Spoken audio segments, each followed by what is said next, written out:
Ingarso Sungtodo, Ing Madya Mangun Karso, Tuturi Handayani. Di depan memberikan teladan, di tengah membangun semangat, di belakang memberikan dorongan. Ki Hajar Dewantara. Assalamualaikum warahmatullahi wabarakatuh, Dewan Juri yang saya hormati, serta para pengamat politik yang arif dan bijaksana. Saya Naila Amalia Nabila selaku perwakilan dari MA Inovatif Darul Ihsan. Berdirinya saya di sini bukan hanya sekedar membawa suara, tetapi membawa kegelisahan yang nyata, di mana terdapat sekitar 1,18 juta ruangan kelas di Indonesia, namun 60,3%-nya berada dalam kondisi rusak. Dan lebih parahnya lagi, hanya terdapat 37% sekolah di Indonesia yang memiliki fasilitas memadai. Ini bukan hanya sekedar angka. Ini adalah bukti nyata bahwa masih banyak anak-anak yang belajar di bawah naungan atap yang bocor, tentang meja dan kursi yang hampir patah, atau bahkan hanya beralaskan tanah. Masalah ini tak berdiri sendiri. Di balik ruang kelas yang retak, ada sosok yang berdiri tegak. Mereka adalah fondasi pendidikan, pahlawan tanpa tanda jasa, penolong generasi muda. Ialah sang guru. Namun ironisnya 74,3% guru masih menerima gaji di bawah 2 juta per bulan. Mereka mengajar dengan dedikasi tinggi tetapi hidup dengan keterbatasan. Mereka diminta profesional tetapi tidak diberikan kesejahteraan yang layak. Mereka membangun masa depan bangsa tetapi masa depan mereka sendiri masih dipertanyakan. Bukankah ini sebuah paradoks?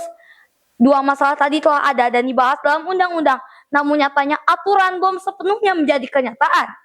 Radio Parlemen bagian TVR Parlementer DPR RI memberikan kesempatan kepada publik untuk ikut berpartisipasi dalam evaluasi RUU Sistem Pendidikan Nasional.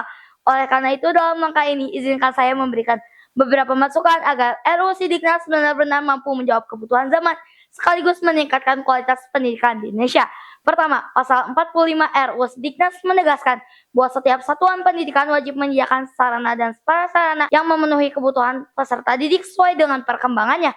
Namun dalam praktiknya masih terdapat ketimpangan fasilitas antara daerah perkotaan dengan daerah terpencil. Kedua, RUU Sidiknas 2 memberikan solusi konkret mengenai nasib guru honorer, guru swasta, dan P3K.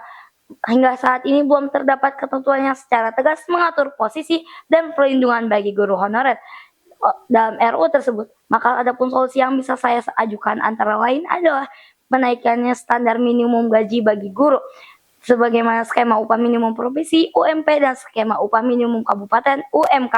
3. Pasal 40 ayat 1 menyebutkan bahwa setiap pendidik berhak memperoleh perlindungan hukum dalam menjalankan tugas. Nah, saya berharap hak ini benar-benar dijaga dan dilindungi oleh DPR RI agar tidak hanya bersifat normatif. Terlebih maraknya kasus kekerasan terhadap guru oleh siswa belakangan ini. Dewan Juri yang saya hormati, pendidikan bukan tentang apa yang diajarkan di kelas, tetapi tentang bagaimana negara memperlakukan mereka yang ada di dalamnya. Dengan dibukanya ruang berbicara melalui lomba ini, saya melihat adanya etikat baik dari DPR RI untuk tidak hanya didengar, tetapi juga mendengarkan. Ini bukan hanya sekedar ajang kompetisi, melainkan jembatan aspirasi. Mohon maaf bila ada kesalahan. Sekian dan terima kasih. Wassalamualaikum warahmatullahi wabarakatuh.